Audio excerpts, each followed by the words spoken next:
এখানে তো একটা জাদুঘর চলে আসে এবং তার কাজ হচ্ছে সকলের ইচ্ছা পূরণ করা। তখনই সে একজনের কাছে চলে যায় তার ইচ্ছা পূরণ করার জন্য। তখনই তো দেখতে পায় তার হাতে একটা ম্যাকবুকের ছবি আঁকা ছিল, কিন্তু ম্যাকবুক ছিল না। তখনই তার ব্যাগ থেকে বের করে ম্যাকবুকটি এই মেয়েকে দিয়ে দেয়। মেয়েটি তো ঘুমাচ্ছিল, তাই কিছু বলতে পারে না। তখনই সে অন্য কারো ইচ্ছা পূরণ করতে চলে যায়।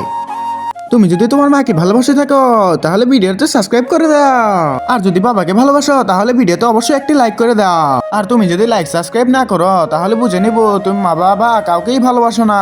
এর কাছে একটা আইফোনের ছবি ছিল, কিন্তু আইফোন ছিল না। তখনই সে ব্যাগে হাত দেয় এবং একটি আইফোন বের করে।